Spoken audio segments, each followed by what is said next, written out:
Anyway, now we'll start.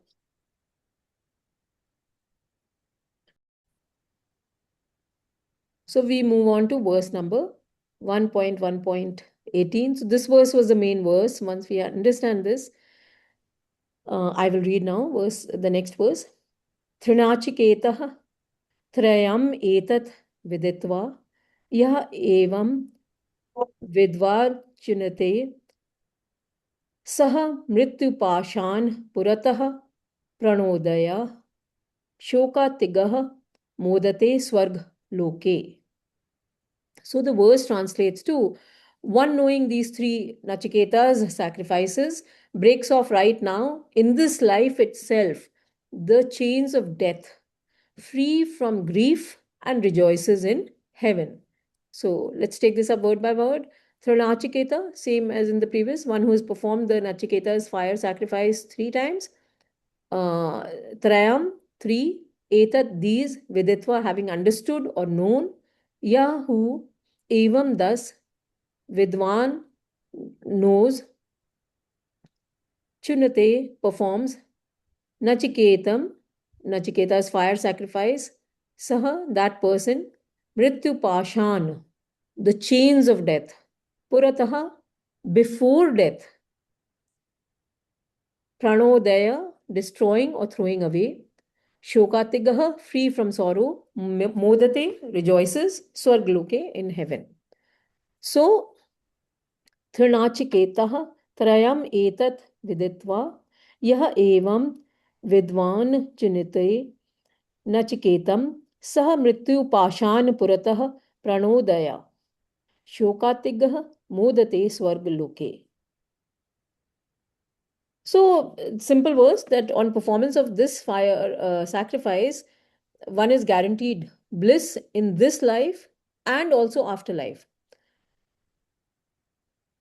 And again, we go back to Bhagavad Gita, the Gyan Vigyan Yoga, chapter 7, verse number 29, where Lord Krishna says that those striving for liberation from old age and death take refuge in me, realizing Brahman, the whole, Adhyatma, the individual self, the Jivatma, and all karma, actions, exactly the same thing.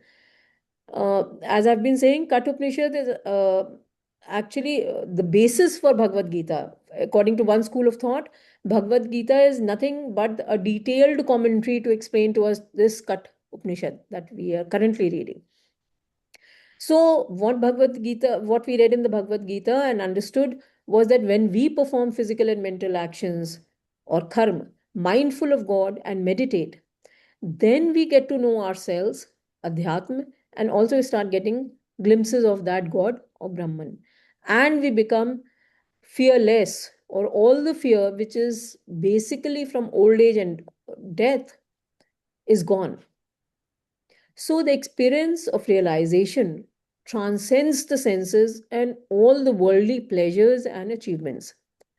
And we reach that state of supreme bliss where we are not even moved by the greatest sorrow because it is happening on a different plane. We are on a different plane. So if you are sitting on the 12th floor and something is happening on the ground floor, it really doesn't affect you. Or a plane which is flying 1,000 feet above another plane is in a different plane altogether.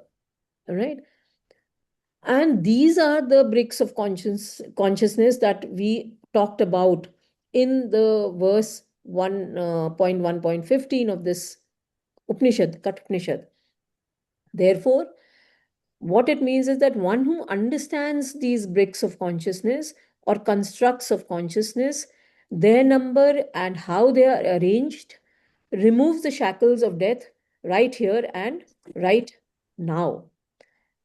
And we experience the immeasurable bliss of heaven or that state of supreme bliss.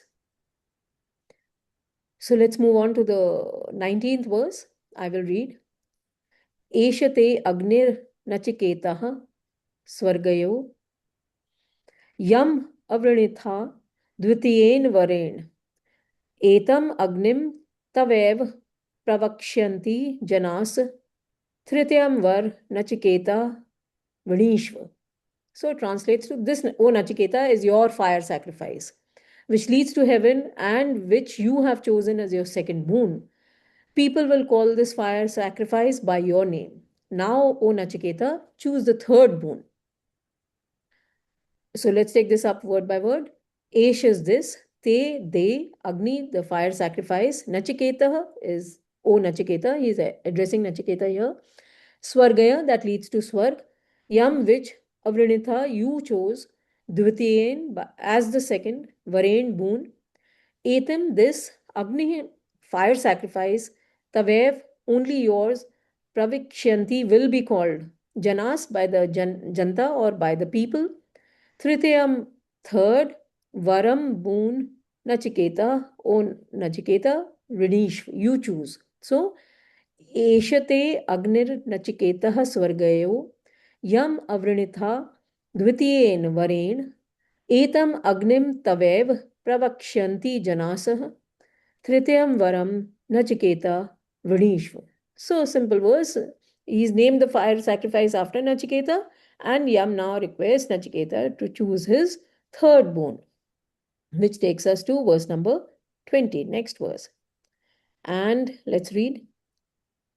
या एयं प्रेते विचिकित्सः मनुष्ये अस्ति इति एके अयं न अस्ति इति च एके एतत् विद्याम् अनुष्टः त्वया अहं वराणाम् एषः वरः तृतीय.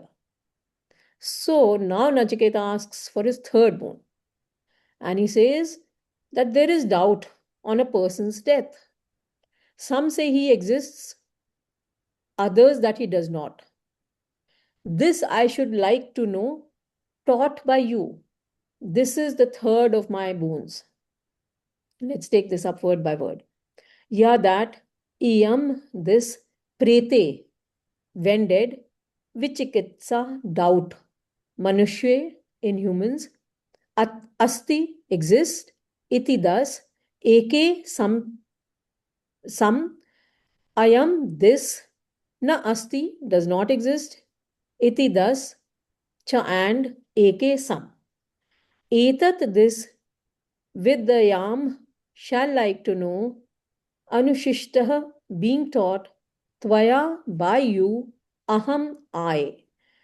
Varanam, amongst the boons, Eshah, this, Varaha, boon, Tritiyam, the third.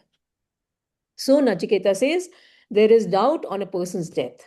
Some say he exists, he or she exists, others, he or she does not. This I should like to know, taught by you. This is the third of my boons. So we've read it together, have we? Or let's read it, it doesn't matter. Ya iyam prete vichikitsah manushe asti iti eke ayam na asti iti cha eke. Etat vidyayam anushishtah tvaya aham. Varanam eshah varah tritiya. So the Nachiketa's third boon is what? That there is great doubt amongst people on what happens to the soul after death, or to the Jivatma. Once the soul leaves the physical body and the physical world, some say it exists and some say it does not. I want you to initiate me into this knowledge of what actually happens to the soul that leaves the physical world and the physical body. Where does it go? What happens to it? Right? So this is simply the third boon that he's asking for. Now, what is interesting to note is that Nachiketa himself is dead, because that's how he's reached Yam's abode.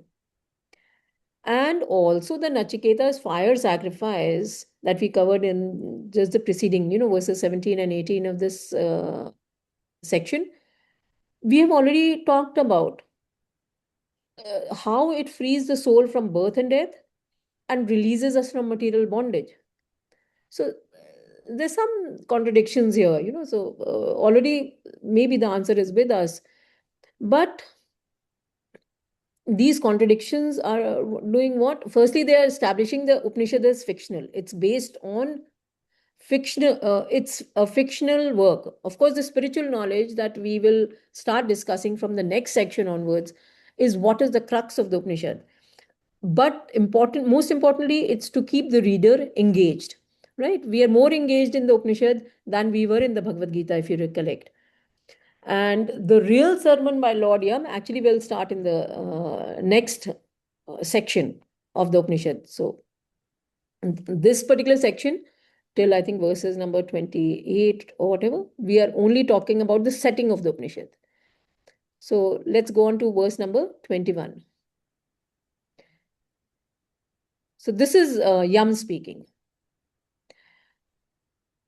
Deve atra api vichikitsitam purah nahi suvigyeyam anu eshah dharmah अन्यम वरम नचिकेता वृणीष्व माँ मो प्रोत्सी माँ अतिसृज annum. So the verse translates to, Yam tells Nachiketa on this subject, even the gods earlier had doubts. This is a subtle and not easy to understand principle. Choose another boon, O Nachiketa. Please do not force me. Release me from this request. So let's take this up word by word. Deve is by the gods. Atra, on this point actually, is implied. Api even, vichikitsitam, have doubted. Pura, in the olden times. Nahi, truly it is not. Suvigyeyam, easy to understand. Anu is very subtle. Esham, this. Dharm is a principle, eternal principle or subject. Anyam, another. Varam, boon. Nachiketa, O Nachiketa. Vrinishva is choose. Ma, do not. Mo protsi, force me, press me. Ma, the second ma means me.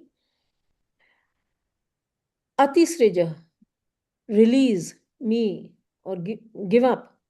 Enam, this.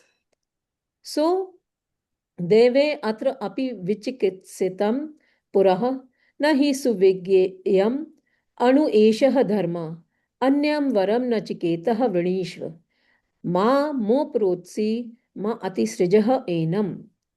So, Lord Yam says that on this subject, even the gods earlier had doubts. This is a subtle and not easy to understand principle.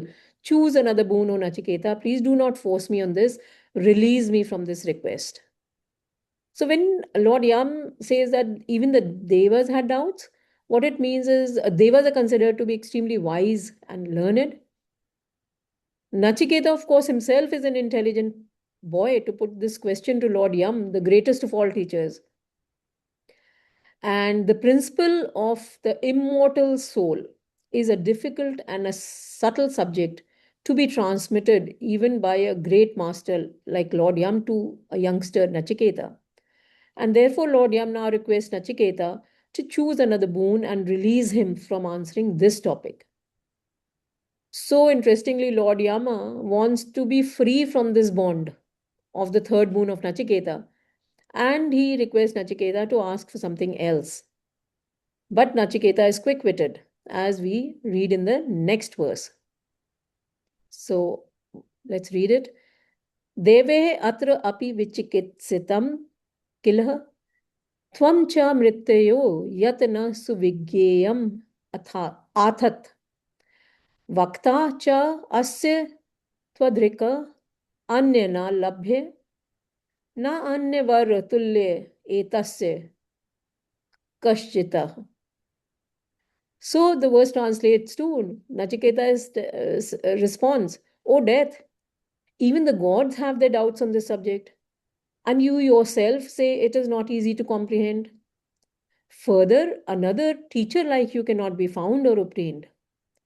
So surely no other boon is comparable to this. So let's take this up word by word. Deve is by the gods. Atra is on this point. Api even. Vichikitsitam is have doubts. Kill indeed. Twam cha. So cha is and. Twam is you. So and you also. Twamcha becomes, and you also, Mrityu, is how is addressing Lord Yam, O death, Yat, which na not, Suvigeyam, easy to understand.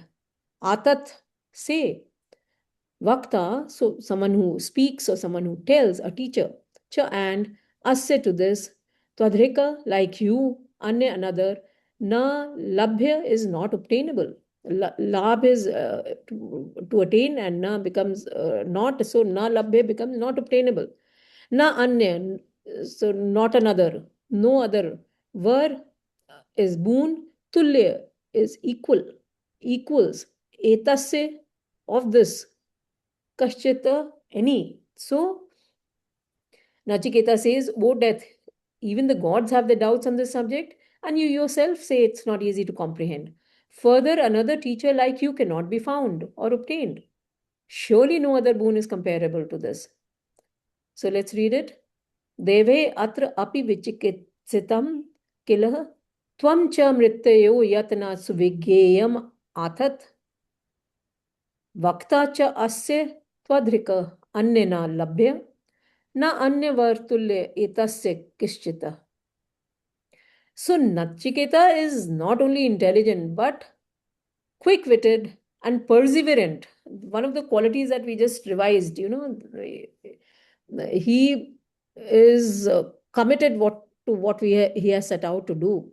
This is that tap that we had talked about. And he knows that even the wisest had doubts. And here he is with Lord Yama, who not only knows the answer to his query, but he's also been granted a boon by Lord Yam himself. So he should make the most of what has come his way. So he was not going to let this opportunity go waste. And then in the next set of verses, till the end of this section, we will cover how Lord Yam tries to tempt Nachiketa with material wealth so that he changes the boon. So, with that, we close our today's session.